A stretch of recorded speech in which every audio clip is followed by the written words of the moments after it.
एक बार एक गांव में एक किसान था। उसका नाम था मच्छरदास।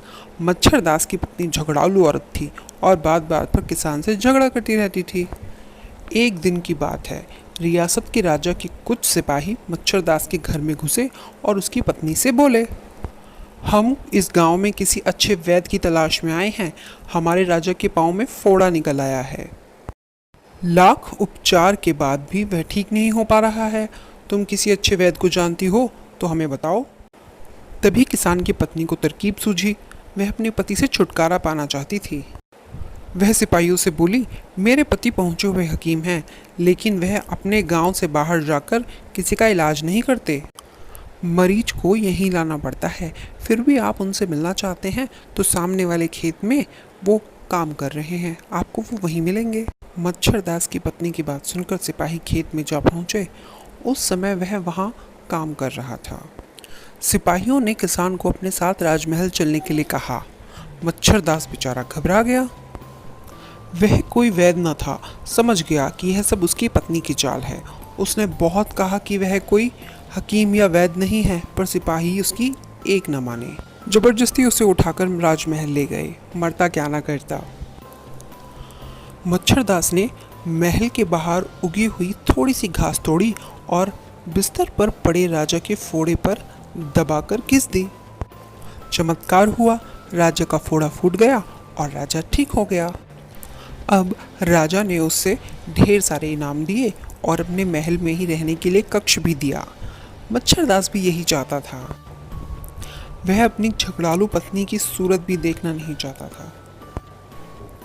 एक दिन शाम के समय राजा ने मच्छरदास को अपने साथ लिया और बगीचे में टहलने लगे।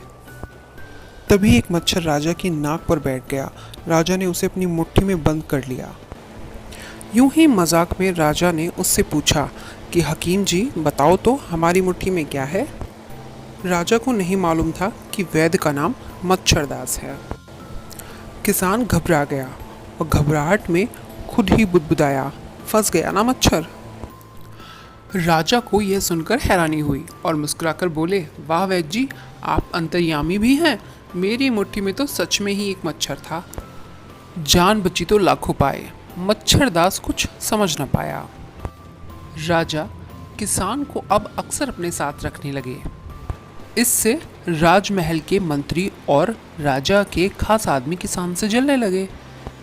वे किसी तरह किसान को राजा की नज़रों में गिराना चाहते थे।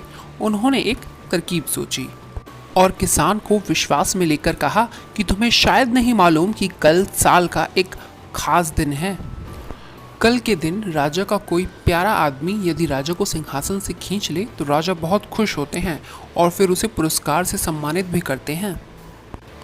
तुमसे खास आदमी राजा का भला कौन हो सकता है। बस कल जब राजा अपने सिंहासन पर बैठे तो तुम उन्हें सिंहासन से खींच लेना। मच्छरदास उनकी बातों में आ गया।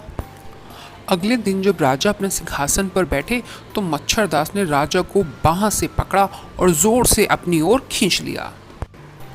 तभी अचानक सिंहासन के पीछे वाली दीवार गिर पड़ी, जिससे सिंहासन का कचूमर निकल गया। दरबार में उपस्थित सभी लोग यह देखकर हैरान हुए।